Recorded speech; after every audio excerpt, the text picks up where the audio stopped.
Welcome to Aston Health Matters, the podcast series that showcases the latest health-related research and innovations from Aston University. My name is Saira Hussain, and I'm a clinician by background turned academic, and I teach healthcare science students. In today's episode, we're talking about healthy aging. Aging is one of the few experiences that we all share, yet it's often something that we don't talk about until we're a little bit older. Advances in healthcare mean many of us are living longer than previous generations, but healthy aging is much more than just adding numbers onto the rest of our lives. It's about maintaining your physical health, mental well-being, independence, and quality of life as we get older. Researchers are investigating the factors that help us stay healthier for longer, including the role of muscle health and how technologies such as artificial intelligence, or AI, might help us better understand and manage health-related age risks. To explore this topic further, I'm joined by my colleague, Dr Zaki Hassan Smith from Aston University. Zaki, thank you so much for joining us. Can you start off by telling us a little bit about yourself and what your role is? Yeah, thanks, Saira. I'm Zaki Hassan Smith. I am a consultant endocrinologist in the NHS, and I'm also a researcher and academic here at Aston. Fab. So what type of research are you into? So as I say, I'm an endocrinologist, so that's a hormone specialist. So I spend my days kind of split between seeing patients with hormone disorders, and that often slips into discussions around healthy aging, ensuring that people have got healthy bones and healthy muscle. And my research really sort of links into that.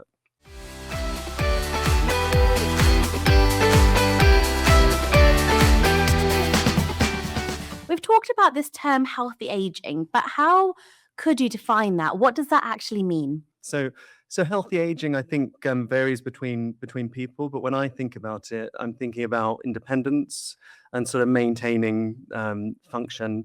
So that could be kind of simple things like carrying the shopping or being able to work for longer, being able to take part in hobbies. And, at the far end of the spectrum, it's sort of being independent and being able to care for yourself. So it's those kind of things. So I guess it covers quite a lot of topics. It's not just about, medications or anything like that. Like you said, it's a lot about independence. Yeah, absolutely. So what are some of the biggest misconceptions that somebody might have about aging?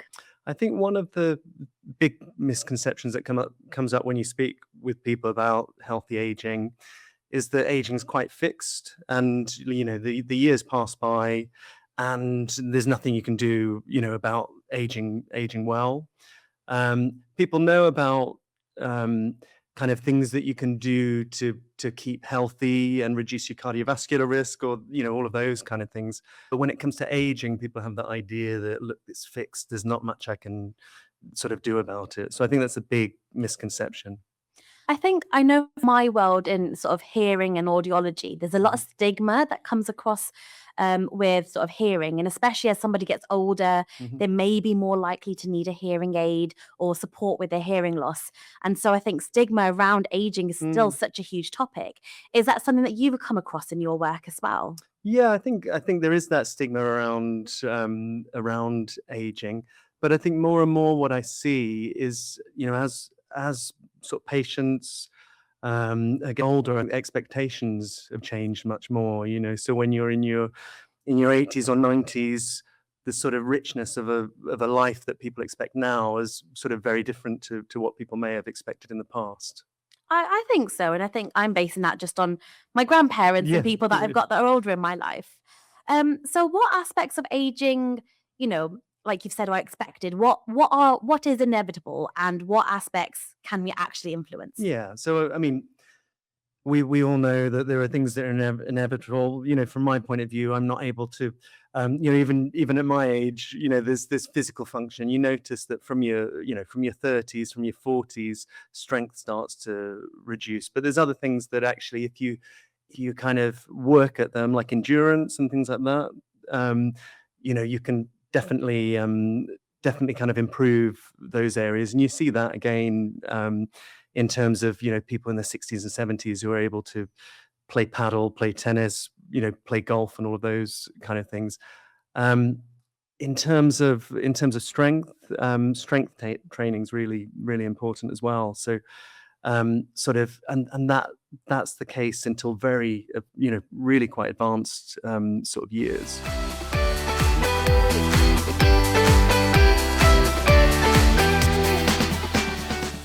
So I read online that, especially I guess as a woman and in my 30s, that is really important that I do get on that strength training. So I started Pilates and Yeah, I really yeah, quite enjoy it. yeah, yeah. So is that the advice that we're suggesting? Try and get into sort of these kind of hobbies or strength training type activities? Yeah. So I have a lot of kind of discussions with different people from different groups. Some are just healthy and they wanted to age well. Some are patients with specific kind of bone diseases or endocrine diseases, and I have conversations with them about how you maintain your independence and your strength and your function across the life. And strength training, and I can, to sort of summarize, my PhD and sort of lots of work, strength training, resistance training is really important. But there's other things that people neglect as well. So resistance training, really important for lots of reasons that we can go into. Pilates, is amazing because it's about kind of giving yourself a healthy core, healthy back, all of that kind of side of things is really important. People sometimes neglect other types of physical activity, so balance. So I think, yeah, healthy back, some resistance exercise, and then building something around balance. All of those things are really important. So can you give me some examples of resistance training? Yeah, so resistance training, really you could think of it as strength training. So if you've got the gym membership, it might be using sort of weights machines, doing things like chest press and those sorts of things. What we find quite helpful is anything that trains large muscle groups. So training your lower limbs, so doing squats with weights is really good. But also body weight type exercises. So that could be the types of exercises that you do that are common in Pilates. It could be even sort of doing like planking, those kind of things. And then the other thing is that you sort of resistance bands, and so holding a resistance band and using it to train a particular muscle group.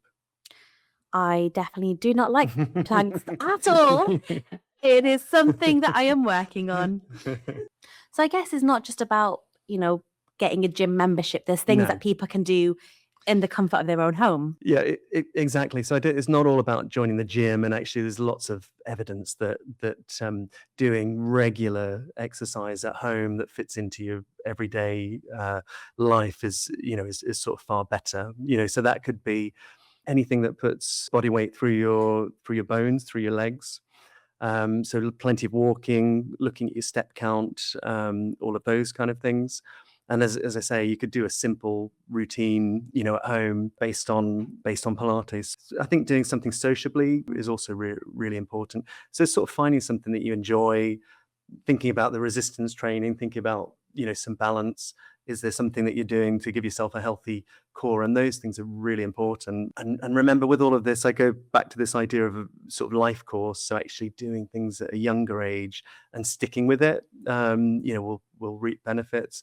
But that's not to put people off. If you're older and you've not started, there's benefits from building up resistance training, from an older age.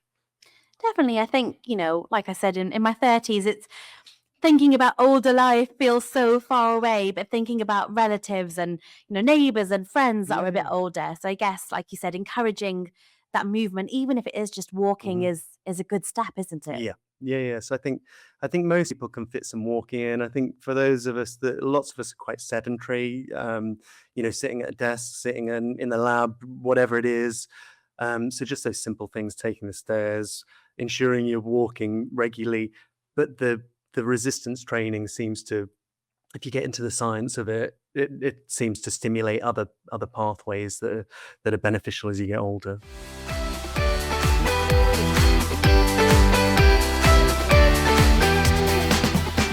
So, talking about the science, Mhm. can you tell us a little bit more about your own research into aging and I guess some of the questions that you're trying to investigate and answer? I guess my approach to aging is quite broad. As I say, I'm an endocrinologist, so I'm a hormone specialist. Hormones change as you age, so that's how I kind of got into it.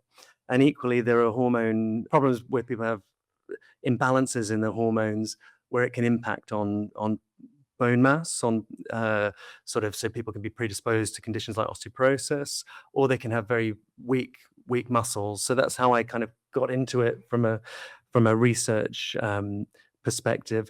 So osteoporosis is a common condition. As we get older, bone mass, the sort of mineral content of your bones, and that's responsible for giving the bone strength, that reduces with age. In women, there's a real drop-off after the menopause because estrogen is important in protecting the bones. In men, there's a more steady decline over many years, but osteoporosis is a reduction in bone mass, and it's associated with what we call fragility fractures. So any of us can break a bone, but with osteoporosis, you get what's called a fragility fracture, which is typically you would get a fracture when you wouldn't expect it. So that could be a fall from standing height, and the sort of typical sites that people get fractures would be the wrist or the hip or the vertebra. So fractures in the spine. And a lot of the work that I do clinically is either monitoring patients and preventing them from getting fractures, or treating them once they've sustained a fragility fracture.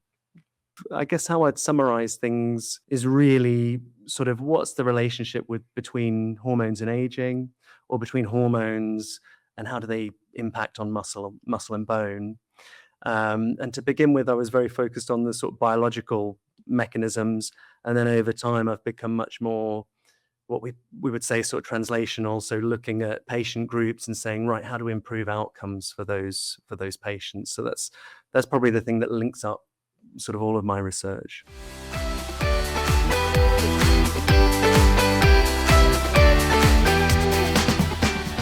We know in this day and age that technology is playing such a huge role in healthcare. The new NHS plan is very much focused on how to sort of integrate these technologies. So can you tell me a bit about how that's being used, I guess, in the world of healthy aging? Yeah, so there's a few different ways that technology is being used in healthy aging research. So a lot of what I do is taking basic data science, so taking information on a large number of patients. So that might be in a single center, or it might be across many hospitals, and taking that with consent, taking that routinely collected data, and then using that to build up an evidence base over time. You can use that to try and improve your treatment outcomes in a particular condition. And these are conditions, it might be something like osteoporosis, sarcopenia, which is low muscle mass that people tend to get as they get older, and also these endocrine conditions, hormonal conditions that have impact on muscle and bone as well. So data science, what we call registries, and following groups of patients up for a long period of time is very powerful. The other area is in imaging. So that's an example. So there's a study which is a collaborative study that we have at the moment, sort of with partners in digital health at Aston, as well as partners in local NHS trusts, where we're using routine scans of patients, and we're trying to use that to identify patients with muscle loss associated with aging at an early stage. So somebody comes in, they have their scan, and then the tool that's being developed will hopefully help to identify patients with reduced muscle mass.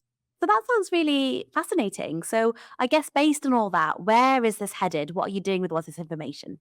And I think where all this is heading, hopefully, is towards sort of personalization of approaches. So what we mean by that is, if you're able to find a patient who is at risk of adverse aging, so something like reduced muscle mass, or at risk of having a fragility fracture, with osteoporosis, then you can direct a specific treatment to that patient, and you can do it at an early stage, hopefully that they maintain their function and maintain their independence, sort of long term. A way of thinking about it is if you have a patient with what we call an adverse outcome, so they've had a fall or a fracture, you use your database to look at the routinely collected information. So that might be information from blood tests or information on observations, body weight, all of those sorts of things.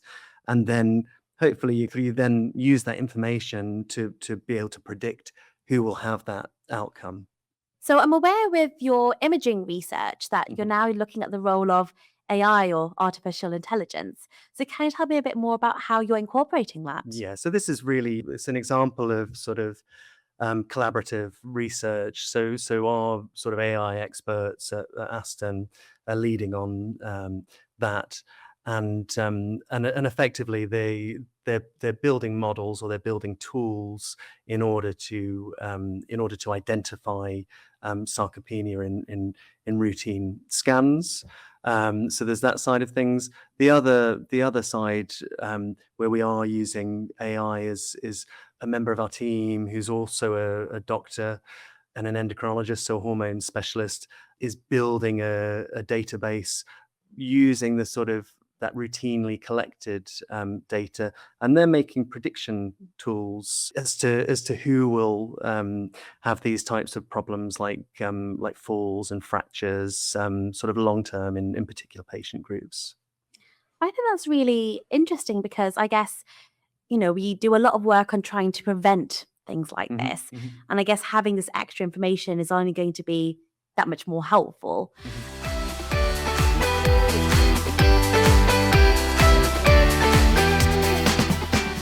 So if somebody wanted to improve their chances of aging well, what are the most important things that they can start doing today? Yeah, so these are the sorts of conversations that I have regularly with people.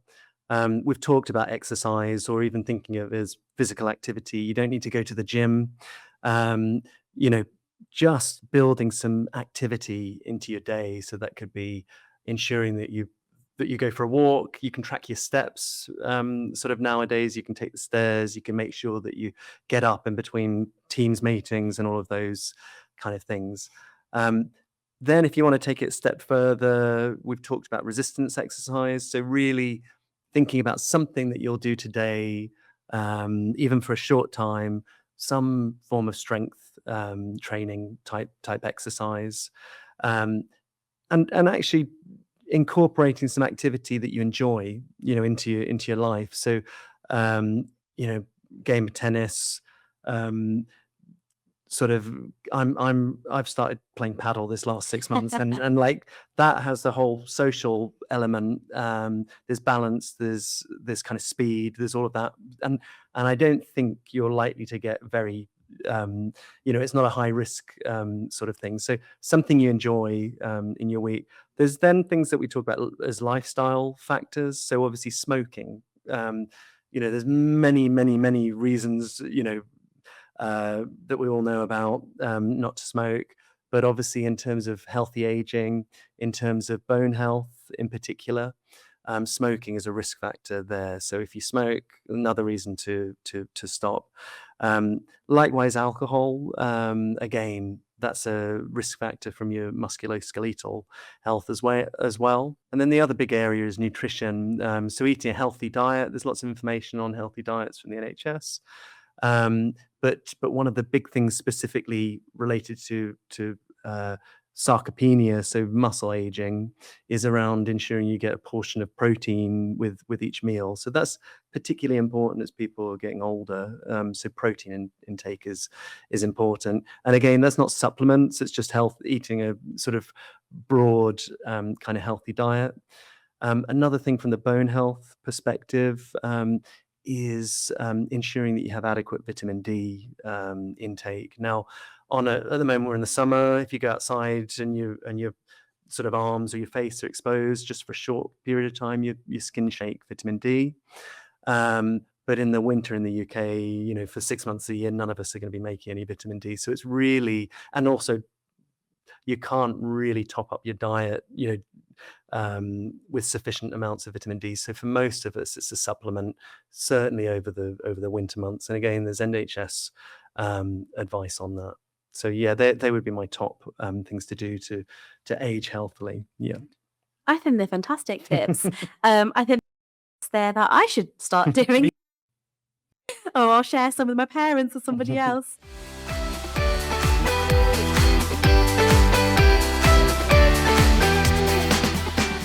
So if we look ahead in the next, I guess, 10, 20 years, I'm thinking about myself when I get a little bit older as well. What do you think the future of healthy aging might look like, in terms of, like, I guess, clinical and research perspectives? So I think there's the kind of advice that all of us should take. So that's going to be refined. That when we started, we talked about independence. We talked about sort of maintaining function. So I think we'll learn more and more, be that sort of diet, be that exercise intervention, all of that side of things. Another really hopeful side of things is that this is an area that there's lots of research interest on, and there are treatments for specific kind of what we would call sort of adverse aging states. So, osteoporosis. We've got a whole pipeline of medications that we use, and that has changed for as long as I've been working in the area. So I think new treatments, but also the sort of registry work, the database work that I've been describing. One of those things is, over time, hopefully you'll have a better idea as to which groups will do best with which treatment. How do you phase particular treatments and all of those sides of things.